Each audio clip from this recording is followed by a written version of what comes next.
মোস্তাফিজ, শরীফুল, জাকির আলীর কারণেই ম্যাচ জিতেছি। পাকিস্তানের বিপক্ষে ম্যাচ জয়ের পর সবাইকে অবাক করে একই বললেন লিটন দাস। বিস্তারিত দেখুন পুরো ভিডিওতে। দর্শক, জয়ের জন্য শেষ ওভারে পাকিস্তানের প্রয়োজন ছিল 13 রান।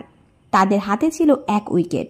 মোস্তাফিজের করা ওভারের প্রথম বলে বাউন্ডারি হাঁকিয়ে সমীকরণ সহজ করেন আবরার আহমেদ। পরের বলেও উড়িয়ে মেরেছিলেন এই ব্যাটার। তবে এবার বল যায় সরাসরি মিড উইকেটে দাঁড়িয়ে থাকা শামীম হোসেনের হাতে। তাতে 8 রানের জয় পেয়েছে বাংলাদেশ। পাকিস্তানের বিপক্ষে প্রথমবারের মতো টি-20 সিরিজ জিতেছে বাংলাদেশ। এদিকে ম্যাচ জয়ের পর অধিনায়ক লিটন দাস সরাসরি বলেন, ম্যাচটা আমরা জিতেছি মোস্তাফিজ, শরীফুল, জাকির আলীর জন্য। ওদের পারফরমেন্স ছাড়া এই ম্যাচে জিতে বের হওয়া সম্ভব ছিল না। মোস্তাফিজুর রহমানের নিখুঁত ইয়র্কার, শরীফুলের আগুন ঝরানো স্পিন, হৃদয়ের দারুণ ফিনিশিং আর জাকির আলীর সেই ছক্কার কথা তো ভুলবার নয়।